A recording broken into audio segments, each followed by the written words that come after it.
Señor Presidente de la República, señor Presidente de la SNI, señor Scofield, señora Vicepresidenta electa, congresistas, presidentes de gremios, representantes diplomáticos, empresarios, amigos todos. En primer lugar quería felicitar a la Sociedad Nacional de Industrias en nombre del Ministerio de la Producción por los 120 años de vida institucional y agradecer a la SNI en estos años que hemos estado, un poco más de 2 años que hemos estado en la cartera, por el apoyo primero, fundamentalmente con Lucho Salazar, en el plan de diversificación productiva y más recientemente con Andreas. Yo creo que quería enfatizar un poco este tema de la alianza público-privada, lo importante que es para el país. Ningún país que se haya desarrollado ha podido hacerlo con empresarios y Estados que se dan la espalda, que no se vean socios. El empresario promedio ve al Estado con desconfianza, en cierta medida con razón, porque ve trámites, burocracia, cosas que no funcionan, y desconfía tremendamente del Estado.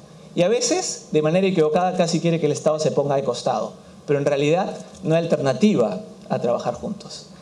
Por otro lado, el funcionario público promedio también ve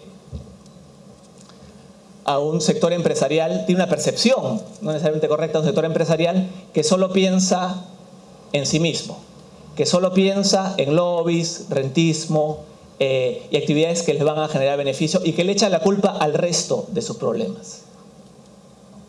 Pero nosotros tenemos que trabajar para reducir esa mutua desconfianza.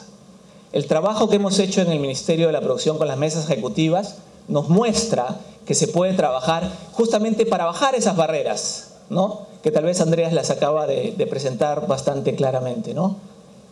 Y si uno conversa posiblemente con muchos de los empresarios que están acá, que participan en las barreras, seguramente su desconfianza del Estado es bastante menor, porque saben las dificultades que enfrenta el Estado a trabajar. Ahora, ¿qué es una mesa ejecutiva que mencioné y quisiera resaltar?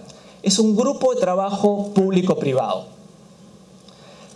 donde se sienta el Estado y el sector privado, funcionarios del Estado y funcionarios del sector privado, a resolver problemas, a identificar las barreras que están afectando el desarrollo de un sector. El sector forestal, el sector acuícola, minería no metálica, etc. O un factor transversal como la logística, el mercado de capitales, el capital humano, etc. Entonces, el objetivo es básicamente hacer lo que mencionó Andreas, que es mejorar la productividad. Pero hay que ir al detalle, porque hablar de la productividad en general o de las instituciones en general no nos lleva a solucionar los problemas. Entonces, tenemos que ir al detalle y hacer un diagnóstico conjunto. Y para eso han servido las mesas ejecutivas, justamente para sentarnos y trabajar de la manera conjunta y no diagnosticar. Todo el mundo habla que el Perú está sobrediagnosticado. Yo creo que eso es verdad y falso a la vez. Por un lado, sobran diagnósticos, pero sobran malos diagnósticos. En todas las mesas ejecutivas que hemos estado, y tenemos 9 mesas ejecutivas, en ninguna ha habido un diagnóstico completo, no había un blueprint que uno podía seguir. Hemos tenido que ir trabajando juntos, Estado con sector privado, para construir un diagnóstico. ¿Por qué se necesita una mesa? ¿No? Porque hemos trabajado en estas mesas ejecutivas. Primero, nuestro objetivo, como dije, es no repetir errores del pasado. Un empresario, históricamente y naturalmente, pide exoneraciones. Pero exoneraciones no hacen al país más rico. En el pasado lo que se hizo es, se cubrieron ineficiencias con exoneraciones, subsidios, etc. Lo que queremos es aumentar la productividad para hacer a nuestro país más rico. Porque si yo le doy una exoneración a un sector y no a otro, estoy haciendo el país más pobre y hay menos dinero para educación, para CITES, para innovación, para infraestructura. Entonces lo que hacemos con las mesas ejecutivas es decir, lo que vamos a hacer es tomar medidas, destrabar o tomar medidas para mejorar la productividad. Ahora, ¿por qué se necesita? Primero porque hay problemas claros en el Estado peruano como en muchos estados. Uno es un problema de coordinación público-pública. El Estado peruano está organizado de una manera vertical, históricamente, ¿no? Desde la independencia. Los problemas muchas veces son transversales y las instituciones públicas no están organizadas para trabajar de manera transversal. Las mesas tratan de coordinar a las distintas instituciones del sector público para enfocarse en un sector particular. Un segundo problema es este problema que mencioné de el trabajo público-privado es complicado. La coordinación público-privada es complicado. Porque cuando un funcionario público habla con el sector privado, se le acusa normalmente de corrupción, rentismo, lobismo, etc., ¿no? Hay una barrera que se tiene que cerrar. La mesa soluciona eso porque lo hacemos todo de manera transparente, se publica todo en el peruano, digamos en términos de los representantes de las mesas, se trabajan los logros, se prepublican los decretos, los reglamentos, etc. Y la tercera razón es que el sector público peruano, digamos, es un sector pequeño comparado en términos de capacidades con el crecimiento que ha tenido la economía peruana como consecuencia de una serie de factores. Entonces hay que enfocar recursos en temas puntuales, ¿no? Entonces, yo diría que tal vez lo más útil, después de... Andreas habló de lo incipiente que es el plan de diversificación. Yo creo que con orgullo podemos decir que después de un año y medio de las mesas ejecutivas tenemos logros que mostrar, ¿no? Por ejemplo, estuve más temprano hablando con Eric Fisher y Alfredo Bejasevich diciendo que ningún gobierno en el Perú, históricamente en la independencia, ha hecho tanto por el sector forestal como el gobierno del presidente Humala, ¿no? ¿Qué hemos hecho? Hemos primero reconocido la existencia de plantaciones forestales. Antes, alguien que tenía un terreno para reforestación le tomaba más o menos de 6 a 12 meses para registrar su terreno. Ahora toma 3 días. Si uno tenía que cosechar su propia planta, digamos lo que había plantado, se demoraba de 4 a 8 meses. Ahora es automático. Ahora el vuelo forestal, o sea, la producción es sujeto a garantía. Antes no había coordinación entre las distintas entidades, el OSINFOR, el CERFOR, ¿no? Ahora las bases de datos están consolidadas y hay el sistema de seguimiento, el SIGO, que permite seguir la trazabilidad de la moneda, de la madera. Por primera vez en 14 años, este mes debería darse una concesión forestal de bosque de producción permanente. Por primera vez en 14 años, Loreto y Ucayali van a hacer una concesión forestal. También hemos permitido financiamiento. El sector forestal no ha sido un sector conocido por el sector, por el sistema financiero. Y en ese sentido no ha habido financiamiento natural.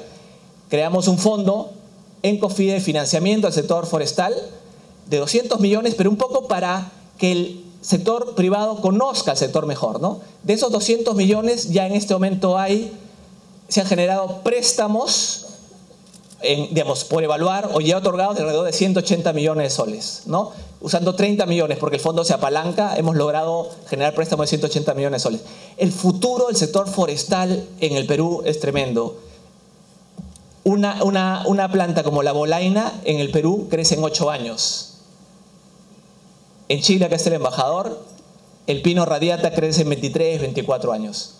Chile exporta 5.500 millones, nosotros exportamos 150 millones. Pero ya tenemos un pipeline de inversiones, tanto en plantaciones como en bosques, para pensar que este sector ya agarró el punto no retorno. Este sector ya tiene una dinámica propia y lo que estamos viendo es ahorita trabajar con los gobiernos regionales para asegurar que haya suficientes plantaciones, suficientes terrenos para poder ofertar a los inversionistas locales y extranjeros. La demanda del mundo por nuestro sector forestal es tremendo, porque tenemos luz, calor, ¿no? Tenemos energía, tenemos extensión y tenemos una normatividad, y eso va al tema de la institucionalidad, que es ahora buenísima. El reglamento que sacó después de 4 años de trabajo en consulta previa tiene la aceptación de todos los partícipes en la sociedad civil peruana, y eso hace fundamental este sector como potencial para el crecimiento. Pensemos por ejemplo, Madre de Dios, ¿no? Una región en que el Estado y el país, todos hemos fallado, ¿no? Incapacidad para generar mano de obra y empleo de calidad. En Madre de Dios, el sector forestal puede tranquilamente generar empleo para toda la población. Más que toda la población. Solo en plantaciones, antes de aserraderos y antes de concesiones, uno puede pensar que hay más o menos 400.000 hectáreas para reforestar en Madre de Dios. Eso significa 2 hectáreas por persona. O sea, 200.000 empleos que se pueden generar en Madre de Dios, ¿no? Con una población de 136.000 personas. O sea, 1.5 veces la población de Madre de Dios. Eso es lo que hemos hecho para el sector forestal con las medidas ejecutivas. Yo siento que ya llegamos a este punto de no retorno. Lo mismo puedo hablar de la acuicultura. De alguna manera estaba hecha la reglamentación para pesca extractiva, era igual para acuicultura. No se diferenciaba. Entonces hemos cambiado completamente todo de manera tal que muchos pedidos que se les hacía a los acuicultores ya no se hacen. Se ha reducido los trámites alrededor de un 40-50%. Antes había OEFA, la ANA, Sanipes y Produce, todos pedían reglamentación que no, trámites burocráticos que ahora han sido reducidos. También hemos hecho algo fundamental, hemos creado el Sanipes, ¿no? Es la Organización de Sanidad Pesquera, que aquí está Alex Daly, me acuerdo, tal vez abril, mayo de 2014, me dijo, Piero, tienen que hacer algo con el Sanipes. Hoy día creo que orgullosamente podemos decir que Sanipes es una organización respetada internacionalmente. El FDA de Estados Unidos ha venido al Perú a ver al Sanipes por primera vez, jamás. Siempre venía a ver a las empresas privadas. Ahora ha venido al Sanipes, estamos trabajando para abrir el mercado de conchas de abanico. Hemos trabajado ya China nos ha dicho que podemos abrir el mercado de langostinos, ¿no? El caso acuícola es un caso bien interesante. Es natural que el empresario acuícola pida exoneración tributaria y quiera regresar al margen, al 15% de impuesto a la renta. Pero nosotros podemos hacer mucho más por el empresario acuícola justamente abriendo nuevos mercados. Si uno no abre mercados, no hay posibilidad de exportar. Si yo, por más que tenga un impuesto a la renta menor, que es lo que pasó antes, si no hay mercado abierto de la China, de Estados Unidos, de Europa, para mis conchas de abanico, para mis langostinos, para mi trucha, para mi tilapia, no voy a tener capacidad de exportar, ¿no? Entonces, lo más importante que puede hacer eso es la productividad. El Sanipes permite el crecimiento y hace que nuestro mercado no solo sean los 30 millones de peruanos, sino el mundo, ¿no? Y eso es la maravilla del sector exportador. En el tema logístico, es otra mesa que hemos abierto, la mesa logística transversal, a pedido de la Cámara de Comercio y de ADEX. Y lo que hemos logrado, por ejemplo, es que el tiempo de espera al puerto del Callao haya bajado de 6 horas a 1:30, ¿no? Por coordinar, porque el tránsito es como, ¿no? La gente, todo el mundo se tira la pelota, ¿no? En el caso del tránsito en Lima, la municipalidad, el gobierno, la policía, todos, nadie es responsable. En el caso del acceso al puerto del Callao, justamente pasa lo mismo. Hemos coordinado la municipalidad del Callao con la policía, el MTC y distintas entidades, y se ha reducido de manera, simplemente coordinando. La diversificación productiva casi no cuesta nada. Y no cuesta nada porque el gran problema es que no se coordinaba. Ahora se está coordinando. Hay cosas que hemos logrado, ¿no? Como lo forestal, lo acuícola, hay cosas que vienen. En el tema textil, una mesa que trabajamos, que estamos trabajando. Obviamente es un sector golpeado por los últimos años, ¿no? Y lo importante en el sector es entender qué parte le corresponde al Estado y qué parte le corresponde al sector privado. Cuando trabajamos en las mesas, nosotros diferenciamos tu problema y mi problema. Yo como Estado puedo mejorar, ¿no?, los temas burocráticos, puedo hacer mejor reglamentación, etcétera. Pero yo no te puedo hacer más competitivo si tú no estás invirtiendo en innovación, que es lamentablemente algo que pasó en el sector textil. En ese sentido, hemos estado trabajando con SUNAFIL. Hoy día se han publicado protocolos, se siguen publicando, tratando de que la SUNAFIL entienda mejor al sector textil. Entonces, así, poco a poco, estoy dándoles algunas cosas que hemos hecho con las mesas ejecutivas, que creo que es muy importante porque es la forma correcta, creo, de pensar el país, de trabajar juntos, Estado con sector privado, sin pensar que el Estado es pésimo y el sector privado es fantástico, o al revés. Creo que hay que trabajar pensando que los dos tenemos muchísimo que mejorar. Somos subdesarrollados tanto a nivel de Estado como a nivel del sector privado. Invertimos en innovación. El sector privado invierte en innovación 0.12% del PBI. Un país desarrollado invierte 2.4% del PBI. Ese es un problema que tenemos como país y que no vamos a poder seguir progresando si no lo seguimos haciendo. Ahora, es natural cuando trabajan con las mesas en que casi todas las soluciones que les he contado tienen que ver con un tema de gestión, con un tema de regulación, ¿no? ¿Por qué? Porque es, primero, digamos, de la salida de un gobierno, digamos, eso es lo que tiene el impacto más inmediato y es donde tal vez están los problemas más agudos. Pero deberíamos pensar en las mesas ejecutivas también para poder solucionar otros problemas. Por ejemplo, escuchando al sector privado, uno puede tener una mejor toma de decisiones de dónde la inversión es más es ideal.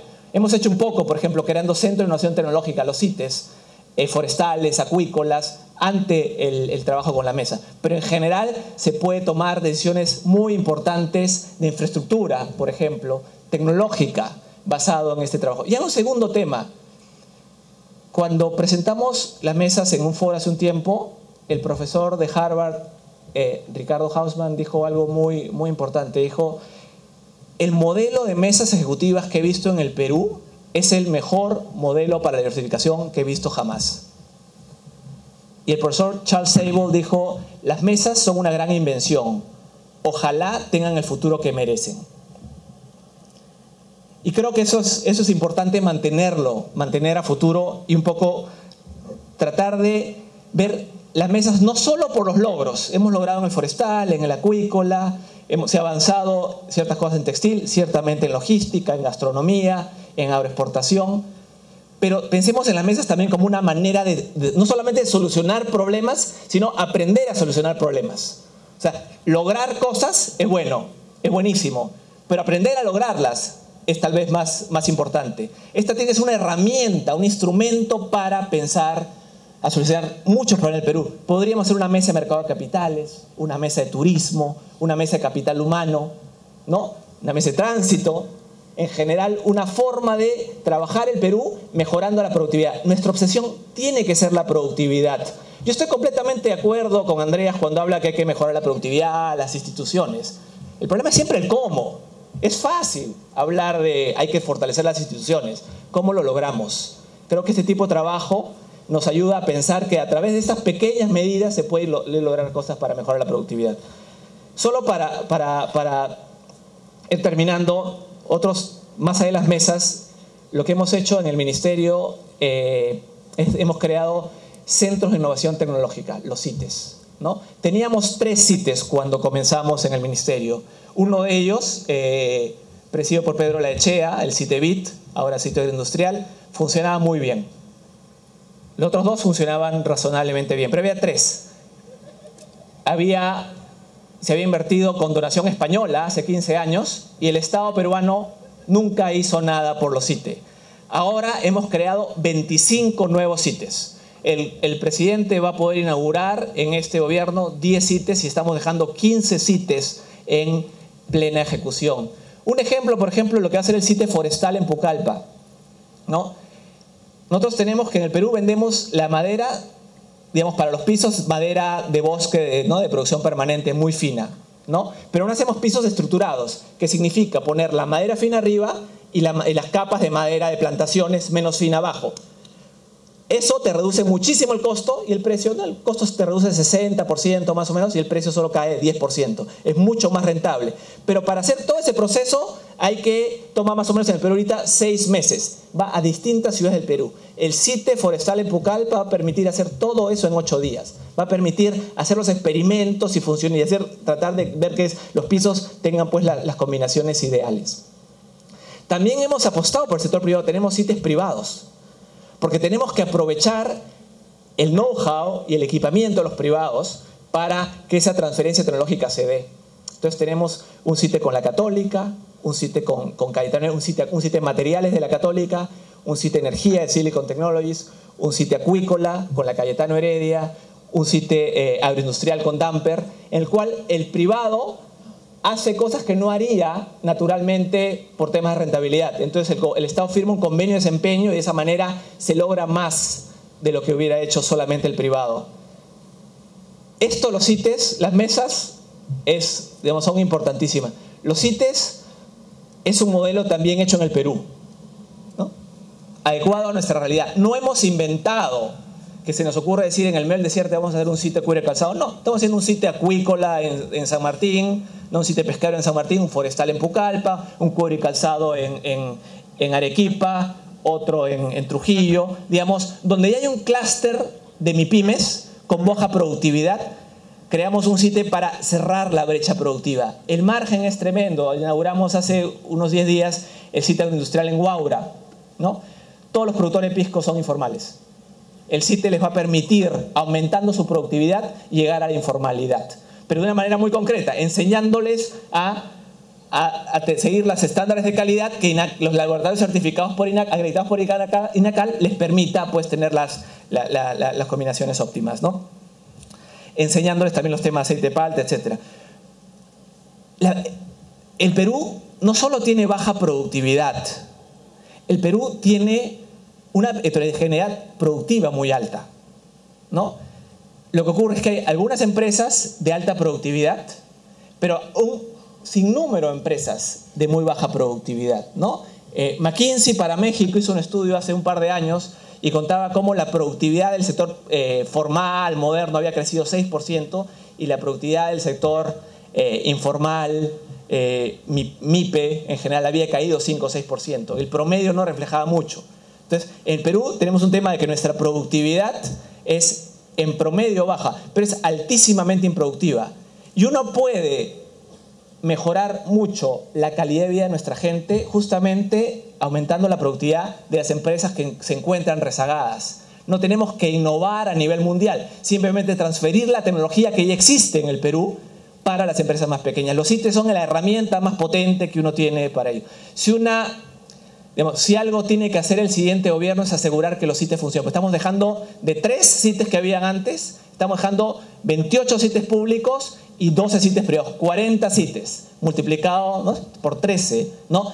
Y con un salto cuantitativo, cualitativo también muy importante, para que hagan investigación y desarrollo, para que hagan capacitaciones, transferencia tecnológica, articulen actores y difundan información. Otra área que mencioné brevemente fue el tema de la innovación. En el Perú nos hemos enamorado de la gastronomía. Gracias a Dios, hace algunos años nos hemos enamorado también de la educación. Estamos en el proceso de enamorarnos de la innovación. La innovación debe ser la variable más importante para la productividad de un país. Y como país invertimos 0.12% del PBI. Solamente, versus 2.4% un país de la OECD, 4% Israel, Finlandia, Corea. El promedio de latinoamericano es 0.75. O sea, estamos rezagados con respecto a una región que está rezagada, ¿no? Y lo peor es que la gran parte de la inversión e innovación registrada en el Perú es el sector público. Hay poquísima innovación registrada en el sector privado. Entonces, tenemos que cerrar esa brecha. Si no cerramos la brecha de innovación, no vamos a lograr el desarrollo económico de ninguna manera. El Fondo Monetario Internacional, digamos que es una entidad más macroeconómica, en su último monitor fiscal dijo: una de las inversiones más importantes que puede hacer un país es en subsidiar la innovación como una actividad transversal. ¿Por qué? Porque la innovación adolece lo que se llama estas fallas de mercado.